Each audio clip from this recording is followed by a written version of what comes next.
Assalamualaikum warahmatullahi wabarakatuh. Halo semuanya. Pada kesempatan kali ini kita akan belajar bahasa Indonesia masih dengan materi cerita teks fantasi. Pada pertemuan kali ini yaitu sesi 2 pertemuan ke-8 akan membahas mengenai kompetisi dasar 4.3 yaitu menceritakan kembali cerita fantasi yang didengar dan dibaca. Tujuan pembelajaran pada materi dan pertemuan kali ini, melalui tayangan video, peserta didik mampu menceritakan kembali cerita fantasi, isi cerita fantasi, lisan ataupun tulisan.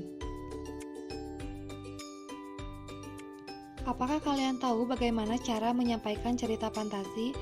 Nah, pernahkah kalian mendengarkan cerita yang diceritakan oleh orang tua kalian pada saat kecil dulu? Seperti cerita Cinderella, Putri Salju, dan masih banyak cerita fantasi yang lainnya. Pada saat kalian mendengarkan cerita fantasi, apakah kalian membayangkan bahwa kalian itu sedang benar-benar berada di dalam cerita tersebut? Cerita fantasi yang disajikan oleh penulis benar-benar disajikan sesuai dengan imajinasi ataupun khayalan penulis. Biasanya, makin tinggi imajinasi atau khayalan penulis, maka akan makin panjang pula tulisan cerita fantasi yang disajikan oleh penulis. Oleh karena itu, tugas kalian di sini yaitu menceritakan kembali suatu cerita teks fantasi serta pesan yang terkandung pada cerita tersebut secara singkat dan jelas, serta menggunakan bahasa kalian sendiri ya, tanpa mengubah sedikit pun makna atau yang terkandung, serta tetap memperhatikan unsur cerita fantasi tersebut agar orang lain dapat memahami jalan ceritanya serta pesan yang terkandung pada cerita fantasi tersebut secara cepat. Ada dua cara untuk menceritakan kembali cerita teks fantasi, yaitu yang pertama secara lisan dan juga secara tulisan.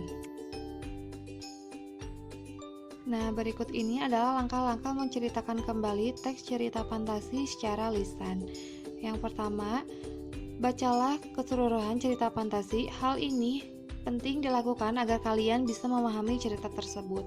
Lalu catatlah pokok-pokok dalam cerita fantasi, mulai dari tokoh, alur, peristiwa, atau kejadian penting lainnya.